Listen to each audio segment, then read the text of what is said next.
Hello guys, last వీడియోలో అయితే మనం ప్రొనౌన్స్ నేర్చుకున్నాం హిందీలో. ఈ వీడియోలో అయితే బీ ఫార్మ్స్ ఏమేమి ఉన్నాయి, వాటిని హిందీలో ఏమంటామో చూసేద్దాం. సో ప్రెజెంట్ టెన్స్లో మనకి ఏమేమి ఉన్నాయి, ఈజ్, ఆర్, యామ్ ఉన్నాయి. పాస్ట్ టెన్స్లో వచ్చేసి వజ్, వర్, అండ్ ఫ్యూచర్ టెన్స్లో వచ్చేసి విల్ బీ. సో వీటిని హిందీలో ఏమంటామో చూసేద్దాం.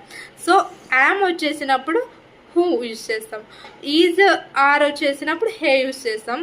స్పెల్ అయితే డిఫరెన్స్ ఉంటుంది కొంచెం, బట్ మనం పిలిచేటప్పుడు అయితే హేనే సేమ్గానే ఉంటుంది, ఈజ్ వచ్చిన ఆర్ వచ్చిన.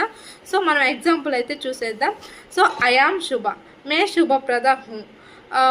If it is are are వస్తే మై నేమ్ ఈజ్ శుభ, మేరా నామ్ శుభప్రద హే.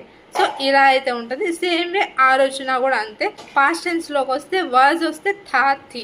ఇఫ్ ఇట్ ఈస్ ఫీమేల్ థీ, ఇఫ్ ఇట్ ఈస్ మేల్ థా. సో హీ వాజ్ బిజీ, వహ్ వ్యస్త థా. హీ వాజ్ బిజీ, వహ్ వ్యస్త. షీ వాజ్ బిజీ, వహ్ వ్యస్తి. ఇలా అయితే అంటాం. ఒకవేళ మోర్ దాన్ వన్ పర్సన్ ఉంటే హమ్ యూజ్ చేస్తాం కదా.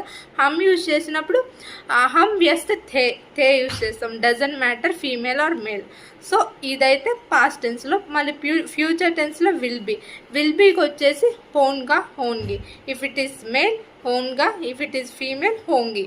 If it is doesn't matter female or male, more than one ఉంటే హోన్గే.